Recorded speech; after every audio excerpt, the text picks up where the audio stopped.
Okay. Hi, Kelsey. Thank you so much for being here today.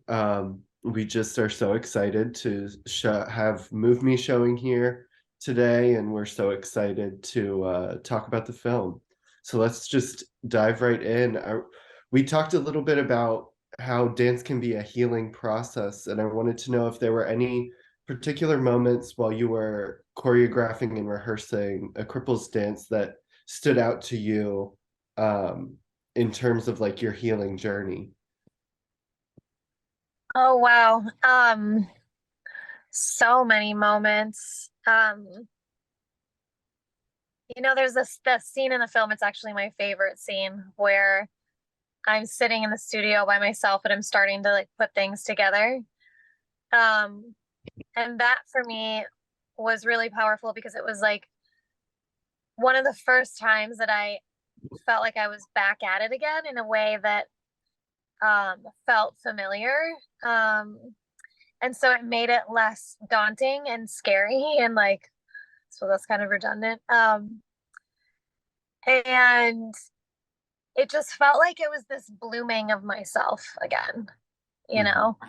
Um, like I was finally coming back to myself and um gosh, there were so many moments with this crew. Like I'm just so grateful to have been able to do a cripples dance and I love all of these people so much and we were able to really just like be present with each other's bodies in the way that we're all different. That was so beautiful and magical, and it felt so safe and like ultimately just like a celebration of our differences, you know?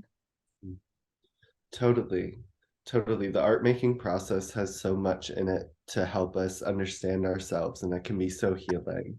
You Yeah. know, was there anything about the filmmaking process that you feel like contributed to like healing? Oh God, yeah. I feel like making Move Me was like one big therapy session for me. And in so many ways, like we started making a very different film than it ended up being. I was like 5 years post injury when we started filming, and really the intention to begin with was to drive around the country. We had no idea what we were doing and interview researchers within the cure climate and kind of get like a gauge for what was happening with spinal cord injury research. I was very much in this place of like, how can I get functional recovery, cure, cure, cure? And I wasn't even calling myself disabled. I wasn't comfortable claiming the word disability or Mhm. saying I'm a person with a disability. Um, and a lot of that changed during the making of this film, um, which was some healing that I really needed and that I didn't know that I needed, right? I mean, it's usually how it goes. Mhm. Um, and so I think like this unraveling of my own internalized ableism and my own grief and being able to heal and really feel what I was feeling and also like lean into my community more in order to like find myself as an artist and abstract my idea of who I am as a dancer. Like I'd put myself into a box as all right, I'm no longer a dancer because my idea of a dancer was I have to be able-bodied. I have to fit this mold. And when you become disabled, it's like you're almost like wearing a costume because you don't really know what it means for a Mhm. long time. I mean, I'm still unraveling that. You really don't know what it means to be disabled. And so I felt like kind of a poser sometimes. I still do sometimes when I'm like, oh my God, I have this realization of my ableism and um I have to like be compassionate towards that and like not judge myself, but at the same time take the time to be like, why do I think this way? Why do I feel this way? What in my this culture in my reality has crafted this inner reality for me, and how do I dismantle that in order to really love myself and love my experience and find more joy and grace in my life. And so this film really brought me a whole lot. And on top of that, like, I was grieving the loss of my father, and I had to do that in post production, like, and partially in production. And so that was like, I think I healed a lot more profoundly and more quickly than I would have had I not been making this film, or Cripples Dance for that matter, because I was forced to like watch the old footage from the archival of my childhood and the footage with him now, and like do the crying and the processing and all of that, and do it with people that I'd created this like container of like vulnerability and authenticity with the film. And I'm so lucky to have had this team. Like, shout out to my co-director Daniel Klein and our editor Nico, and really all of the people, like our DP Brennan and James and Hunter and everyone, because they just like really made it easy for me to heal and to be myself and bring that to you guys. That's great. Was there any stuff in the interviews that you had said or someone had said that you wanted to be in the final cut but didn't quite make it? Ooh, that's a good question. Um, there's really nothing that comes to mind, but it does make me think of, we had a lot of really in-depth, complicated, tense, like learning conversations, because we were, I was working with a team who um it didn't fully understand my disability, and understandably so, but they were there to show up and try to do that so that we could make the best film that we could.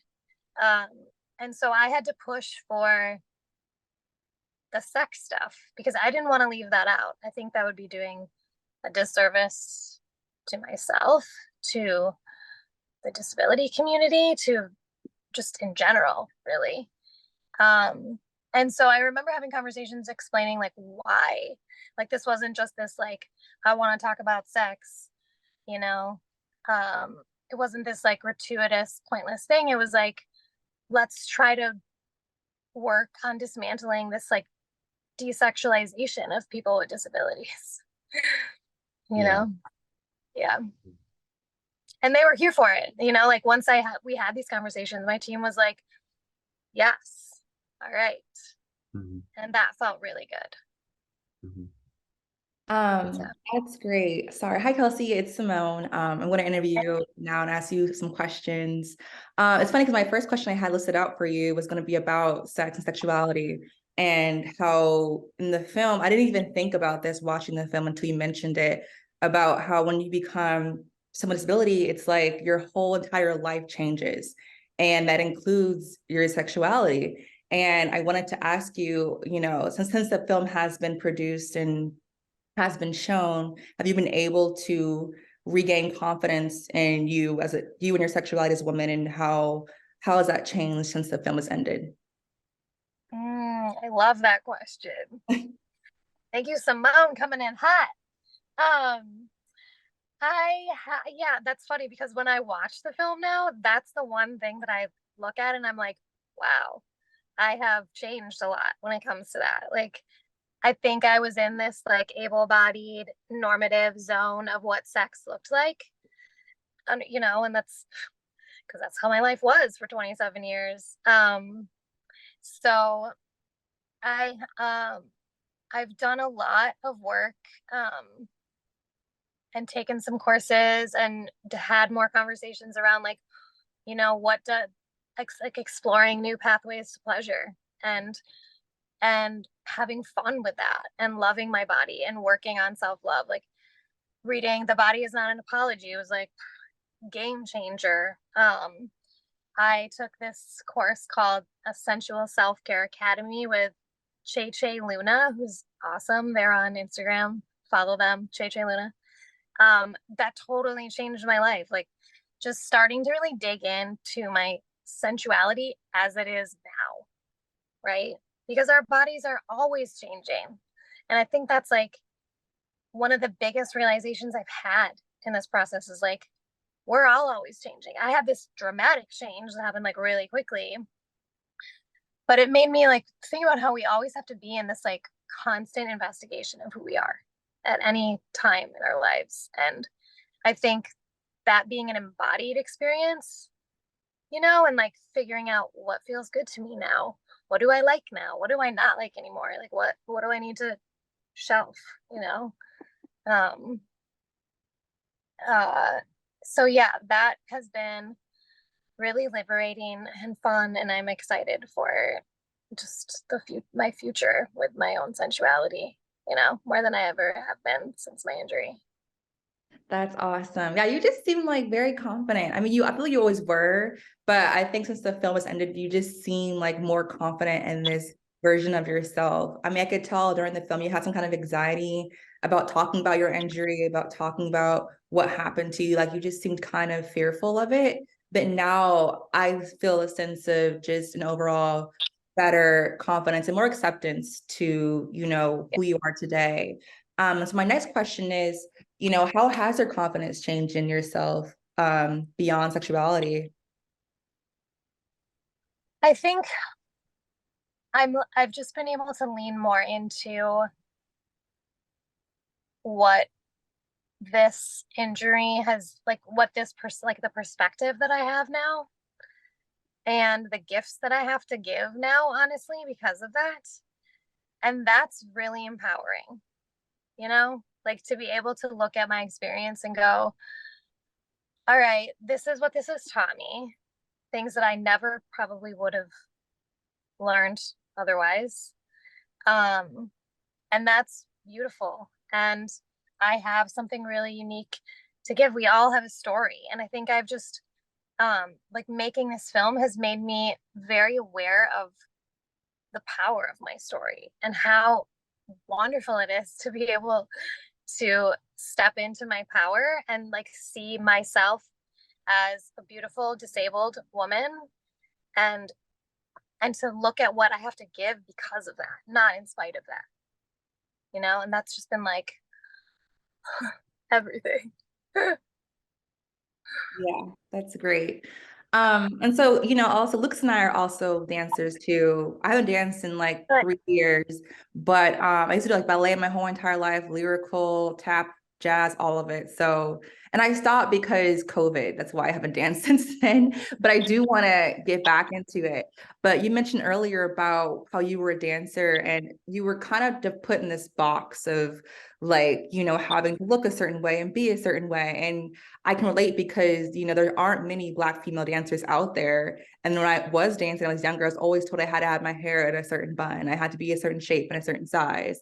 And so I want to ask you the question of if you could tell dance studios in the country or across the whole world about how to be more inclusive when it comes to different body types, what would you say and how would you help them go along with that journey?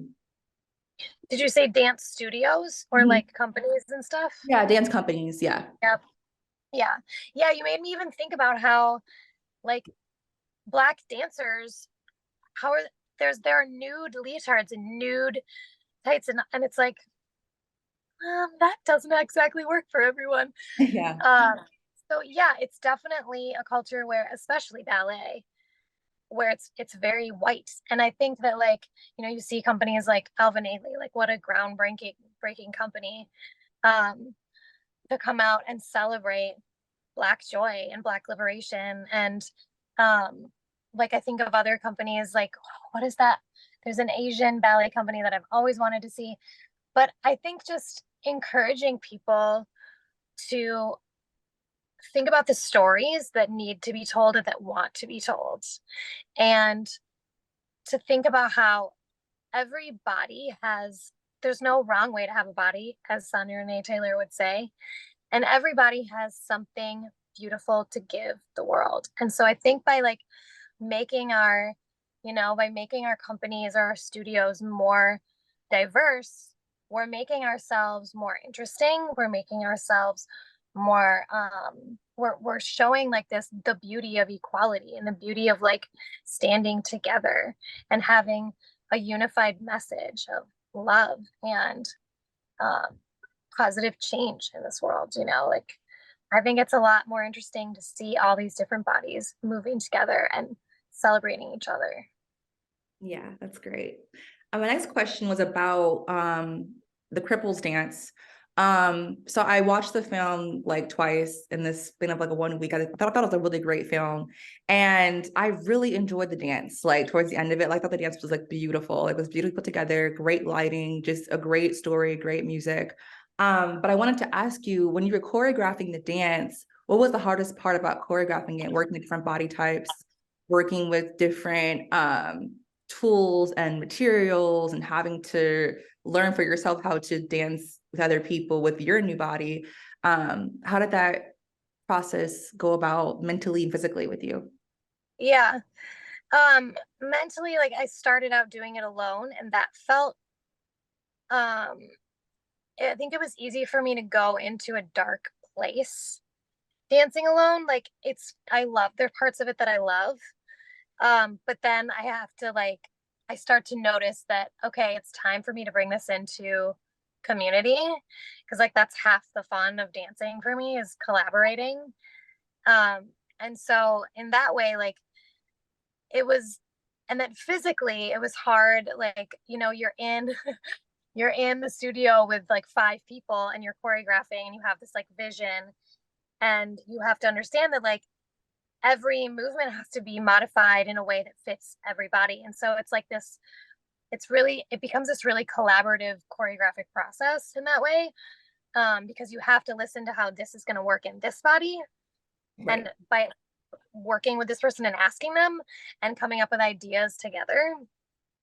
So it's challenging, but it's also really interesting, and fun to figure out. Like I love that improvisation and that problem solving. And I think that's why dancers are so smart. We get called dumb a lot of the time. Like we get put in this box like athletes do, like where people think we're stupid. It's like that's really unfair because we like memorize choreography.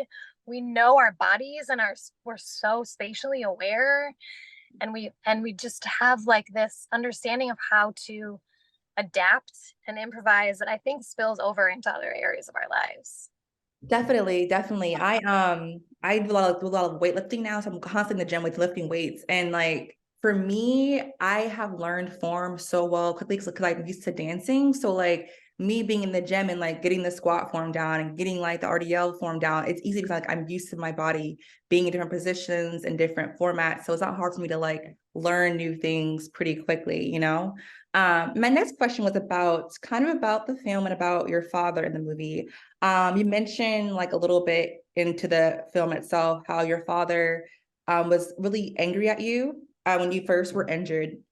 And, he said he forgave you, but it's okay to forgive someone until you're mad at them. And I wanted to ask you, what do you think forgiveness means now the film is over with? Forgiveness with yourself and other people, and also forgiving what happened to you as well.